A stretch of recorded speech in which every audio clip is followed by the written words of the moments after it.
And one of the most common scenarios that creates that desire in fellow business owners to refer each other is when you see someone who can help solve a problem that you either aren't that gifted at solving or don't enjoy solving, but that you know would ultimately benefit the people that you serve. The third question that I recommend you answer, and this is actually more about figuring out who to reach out to, is who cares about the same people that I care about? So if you know who it is that your work is here to serve, who else is serving that audience? Because again, I think that's almost the perfect formula for partnership, is if you find somebody who serves the same audience but addresses a different challenge than you do, you can often partner very successfully.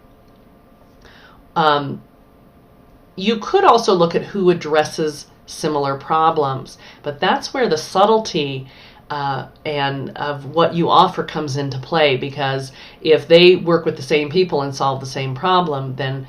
how is the relationship going to be mutually beneficial? And then the fourth question that I recommend you answer is, once you've identified who some of the people are who serve the same audience, and we'll just say, because it could work, who address similar but not identical problems that you do, is to ask, what is it that those potential partners desire, and how can I help them get more of what they desire? And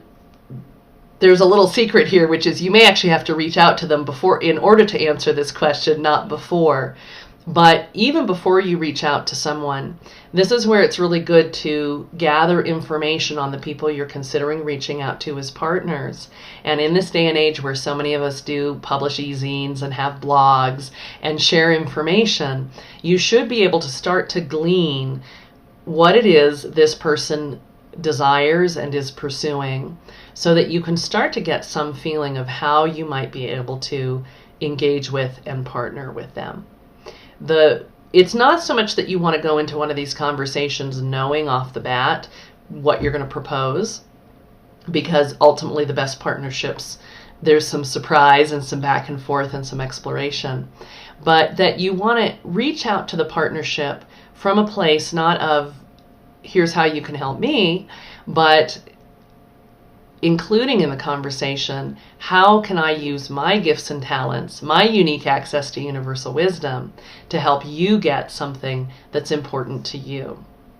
And again, that some of that may happen through actual conversation, but it's great to go in with at least some feelings or some questions or some ideas about what that might be. So this concludes our 6-part series on Before You Do Anything. And I hope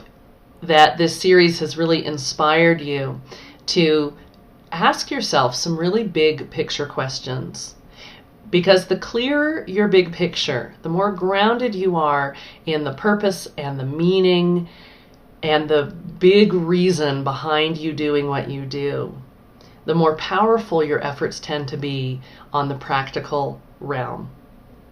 And if I can be of any service to you, helping you answer the big questions, particularly the question, what is it you most want other people to feel and experience? Questions like, what is my unique access to universal wisdom? Please let me know.